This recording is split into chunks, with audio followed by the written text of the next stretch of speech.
اور جب ہمارے پہ ڈرون حملے ہوئے، یقین مانے آپ اس وقت موجود تھے وہاں پہ گلوبل اسموتھ فلوٹیلا میں جب ہم حملے ہو رہے تھے؟ ایک حملہ ہوا تیونس کے ساحل پہ، ہم سب لوگ تیونس میں تب موجود تھے، اور دوسرا جو حملہ ہوا ہے وہ گریس کے پانیوں کے درمیان ہوا ہے، ہم ادھر موجود تھے۔ تو یہ حملے کس طرز کے ہوتے تھے؟ کیا ہوتا ڈرون تھا؟ حملے ہوتے تھے، ساؤنڈ بمس تھے، کچھ کیمیکل بم پھینکے جاتے تھے خوف و ہراس پھیلانے کے لیے، یعنی ان کا مقصد کوئی ایسا نہیں کہ کسی کوئی جان لینا ہوتا تھا، ان کا مقصد خوف و ہراس پھیلانا ہوتا تھا کہ لوگ رک جائیں۔ اور یقین مانے جب حملہ ہوتا تھا جذبہ اور پہلے سے بھی زیادہ بڑھ جاتا تھا۔ جب حکومتیں فیل ہو گئی تو لوگ کھڑے ہو گئے، تو لوگوں نے نہیں دیکھا کہ کون سے بارڈر ہیں، کیا پانی ہے، کیا چیزیں ہیں، وہ غزہ کی طرف نکل پڑے۔ اور الحمدللہ بطور پاکستانی ہم 6 لوگ، الحمدللہ یہ پاکستان کی بھی تاریخ میں پہلا واقعہ ہے کہ اس طرح 6 لوگ جا کے غزہ کی طرف جائیں۔ اور جو آپ نے پوچھا کہ گھر والوں کے کیا تاثرات تھے، تو الحمدللہ میری والدہ نے شروع سے ہمیں یہ کہہ کے بڑا کیا ہے کہ صدقے یا رسول اللہ۔ تو ہم تو الحمدللہ ہماری جانیں، ہمارا ماں باپ سب کچھ حضور صلی اللہ علیہ وسلم، ان کی دین، ان کی امت سب پہ قربان ہے۔ تو ان کے تاثرات بڑے الحمدللہ خیر والے تھے اور انہوں نے بڑی ہمت دلائی۔ اور دوسرا جب ہم غزہ کی طرف دیکھتے تھے تو بطور ڈاکٹر میرا اس پورے قافلے میں شرکت کرنا کیوں اہم تھا، میں کیوں گیا غزہ میں؟ اس سے اہم سوال ہے میں کیوں غزہ میں نہ جاتا۔ ابھی تک 1600 سے زائد ڈاکٹرز اور پیرامیڈکس غزہ کے اندر شہید کر دیے گئے، اور وہ بچے، میں ہر جگہ یہ بات کرتا ہوں کہ آپ کو ابھی سوئی چبھے اور آپ کو کیا تکلیف ہوتی ہے، اور اس جدید دور میں جب بچوں کی ٹانگیں اور بازو اینستھیزیا کے بغیر ان کے آنکھوں کے سامنے اور ان کو بے ہوش نہیں کیا گیا، اس کے ساتھ کاٹے جاتے ہیں، تو کیا جذبات ہوتے ہیں۔ اور وہ ڈاکٹر کو کیا کہتے ہیں کہ تم ہماری ٹانگ بازو کاٹو اور میں قرآن مجید کی تلاوت کرتا ہوں۔ اللہ اکبر۔ اور اس جدید دور میں جب ایک کلک کے فاصلے پہ ہمارے گھر کے اندر پیزا برگر ہمارے ڈور سٹیپ پہ آ جاتے ہیں، اور اس میں غزہ کے اندر جب ہم دیکھتے ہیں کہ ان کے پاس پانی نہیں ہے، خوراک نہیں ہے، تو ایک عالمی قافلہ اٹھتا ہے جس کی قیادت مسلمانوں کو کرنی چاہیے تھی۔ لیکن افسوس کے ساتھ کہنا پڑتا ہے کہ گلوبل اسموتھ فلوٹیلا میں 60 to 70% جو قیادت تھی، جو لوگ تھے، وہ غیر مسلم تھے۔ غزہ کن کا؟ ہمارا۔ مسجد اقصیٰ کن کی؟ ہماری۔ فلسطین کن کا؟ ہمارا۔ لیکن پاسبا مل گئے کعبے کو صنم کھانے سے۔ ایک 22 اور 23 سال کی لڑکی گریٹا، جس نے پوری دنیا میں، اور وہ 2025 میں پہلے بھی گئی تھی، اس کو انہوں نے کہا تھا کہ اب دوبارہ تم آؤ گی تو ہم تجھے دہشت گرد ڈکلیئر کریں گے، اور اسے جان سے مارنے کی دھمکیاں بھی دیتے رہے۔ لیکن پہلے وہ ایک کشتی انہوں نے روکی تھی، اور وہ جب اگلی مرتبہ گئی اس نے 45 ممالک سے 50 سے زائد قافلے اپنے لے کے غزہ کی طرف نکل پڑی۔ اور جب ہمارے پہ ڈرون حملے ہوئے، یقین مانے آپ اس وقت موجود تھے وہاں پہ گلوبل اسموتھ فلوٹیلا میں جب حملے ہو رہے تھے؟ ایک حملہ ہوا تیونس کے ساحل پہ، ہم سب لوگ تیونس میں تب موجود تھے، اور دوسرا جو حملہ ہوا ہے وہ گریس کے پانیوں کے درمیان ہوا ہے، ہم ادھر موجود تھے۔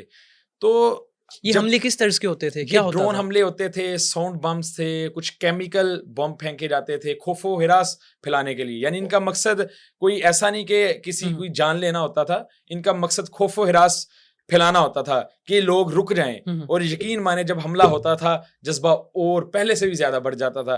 لیکن اس میں ایک بڑی چیز دیکھنے والی ہے، جب ہمارے پہ ڈرون حملے ہوئے ہم نے OIC کی طرف دیکھا، ہم نے مسلمانوں کی طرف دیکھا، ہم نے عالم اسلام کی طرف دیکھا، ہم نے پاکستان کی طرف دیکھا کہ ابھی اعلان ہوگا کہ ہم آپ کی حفاظت کے لیے کوئی بحری بیڑے بھیج رہے ہیں، ہم آپ کی حفاظت کے لیے ابھی کوئی فوج تعینات کر رہے ہیں۔ لیکن افسوس کے ساتھ کسی مسلم ممالک نے اس پہ کوئی رد عمل نہیں دکھایا، اور گریس، اسپین، اٹلی، غیر مسلم ممالک ہو کے ہماری حفاظت کے لیے انہوں نے بحری بیڑے بھیجے۔ اور جن کی طرف ہم دیکھ رہے تھے، OIC کب بنی تھی؟ OIC بنی تھی جب بیت المقدس کو آزاد کروانا تھا، جب بیت المقدس پہ آگ لگی، اور اس کے جواب میں یہ سارے معاملات ہوئے۔ لیکن ہم نے سب نے دیکھا کہ وہ خاموش رہے، اور غیر مسلم بھائی انسانیت کی بنا پر بازی لے گئے۔ اچھا ڈاکٹر صاحب، GSF گلوبل اسموتھ فلوٹیلا، اس میں کون کون سا امدادی سامان تھا؟ جو گلوبل اسموتھ فلوٹیلا کی ہر کشتی کے اندر انہوں نے ایک باکس میڈیسن کا رکھا تھا، یعنی بڑے بڑے باکس ہوتے تھے جس میں اینستھیزیا کا سامان تھا، پھر اس کے علاوہ فارمولا ملک تھے، پھر اس کے خشک راشن تھا، پھر پینے کا صاف پانی تھا۔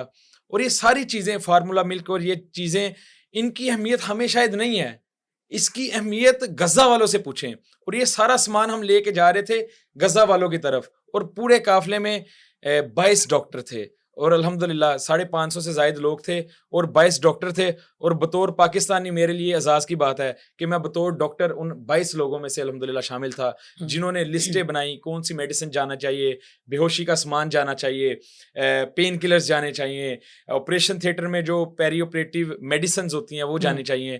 تو زیادہ ہمارا فوکس 3 چیزوں پہ تھا, بچوں کے لیے فارمولا ملکس اور ان کے لیے خوراک, بڑوں کے لیے خشک راشن, اور ادویات جس میں پھر پین کلرز, اینٹی بائیوٹکس اور مختلف میڈیسنز شامل تھیں. اچھا ڈاکٹر صاحب, جب آپ فلوٹیلا میں جا رہے تھے, جو کاروان جا رہا تھا, تو راستے میں کیا صورتحال کیا ہوتی تھی؟ یقین مانیں کہ جب ہم غزہ کی طرف جاتے تھے کشتیوں پہ, ہمارا دل کرتا تھا ہم اڑ کے ابھی 1 سیکنڈ بھی نہ لگے ہم غزہ پہنچ جائیں. جذبات ایسے ہوتے تھے کہ دن رات ہم, وقت نہیں تھا گزر رہا کہ ہم کیسے غزہ پہنچ جائیں. لیکن جب ہم یہ پورا قافلہ بڑا ماشاءاللہ پورا سرار رہا ہے, اس میں بڑے بڑے ہم نے راز بھی اللہ تعالیٰ کے دیکھے اور بڑے بڑے معاملات دیکھے کہ ہر منزل پہ جا کے وہ ہمیں کہتے ہوتے تھے کہ اگر آپ نے واپس جانا ہے, جیسے حضرت امام حسین رضی اللہ تعالیٰ عنہ چراغ بجھا دیتے تھے اور وہ کہتے تھے اگر آپ نے واپس جانا ہے تو آپ چلے جائیں. ہر منزل پہ وہ ہمیں پوچھتے تھے, مجال ہے ایک بندہ بھی واپس جائے. پھر جب ہم سسلی کے قافلے, ہم نے سسلی اور اٹلی کو کراس کیا ہے اور ہم گریس کی طرف جا رہے تھے, تو بہت خطرناک سمندری طوفان آ گیا. اور سمندری طوفان کے تحت ہماری کشتیاں سیدھی تھی اور ہواؤں کا رخ اس طرف تھا, اور ہماری جو کشتی تھی وہ سب سے خستہ کشتی تھی, جس میں پیر مظہر شاہ صاحب بھی شامل تھے. تو ہواؤں کے بہاؤ کی وجہ سے ہماری کشتی ہمارے قافلے سے جدا ہو گئی, کیونکہ وہ سیلنگ بوٹ تھی, موٹر بوٹ نہیں تھی. تو جب قافلے سے جدا ہوئی تو 6 سے 7 گھنٹے ہم جن موجوں میں رہے, اور ایک تو ہم اپنے قافلے سے الگ ہو گئے, دوسرا ہمارا انجن ادھر کام کرنا بند ہو گیا. اور 4 نکے ہوتے ہیں جن پہ انجن کھڑا ہوتا ہے, اس میں سے ایک نکا ٹوٹا اور انجن اس طرح بار بار آگے پیچھے جا رہا ہے, اس میں موبلائل گر رہا ہے, اور ہم دیکھ رہے ہیں کہ اوپر نیلا آسمان ہے, نیچے نیلا پانی ہے, اور انجن کام کرنا چھوڑ گیا. سمندری لہریں بہت زیادہ تھیں, اور جو سولر پلیٹس تھیں ہماری 3 میں سے 2 وہ بھی ٹوٹ گئیں, اور اللہ تعالیٰ سے بس رابطہ قائم تھا, لیکن جو جی پی ایس سگنل اور ٹیم سے رابطہ منقطع ہو گیا. ہم سب لوگ ذہنی طور پہ شہادت کے لیے تیار ہو گئے تھے کہ الحمدللہ اللہ تعالیٰ کا شکر ہے کہ اگر ہم غزہ نہیں جا سکے, لیکن قیامت والے دن ہم اس شرمندگی سے تو بچ جائیں گے جو حوض کوثر پہ اگر نبی صلی اللہ علیہ وسلم پوچھیں گے کہ میری امت کے لیے کیا کیا, ہم نے کیا تو کچھ نہیں, لیکن اس رستے پہ جاتے ہوئے ہم نے شہادت دے دی.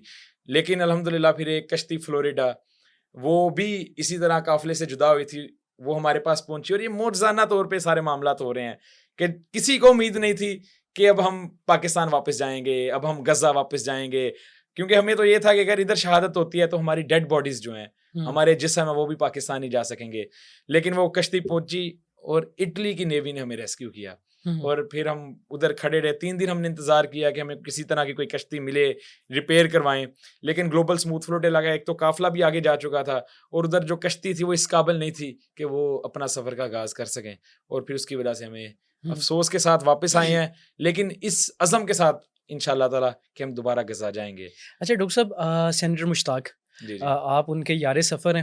بالکل. تو سینیٹر صاحب کیسی کیفیات تھی ان کی؟ ہم نے تو پاکستان میں, نو ڈاؤٹ آپ بھی پاکستان میں بہت کام کیا آپ نے, غزہ کی بات ہو تو آپ روڈز پہ ہمیں ملتے تھے, اور سینیٹر صاحب کی بھی یہی کیفیت تھی, وہ روڈز پہ ملتے تھے. تو کوئی ایسی بات جو ڈاکٹر صاحب کو کہی ہو سینیٹر صاحب نے جو آپ کو آج بھی یاد ہو؟ سینٹر صاحب ایک ہی بات کہتے تھے کہ ہم نے تب تک شہید نہیں ہونا, کہتے شہادت کی خواہش تو ہے ہم سب کی, تب تک شہید نہیں ہونا جب تک 2 کام نہ کر لیں. ایک کام کہ ہم بیت المقدس میں جا کے نماز نہ پڑھ لیں, اور دوسرا فلسطین کو آزاد نہ کروا لیں.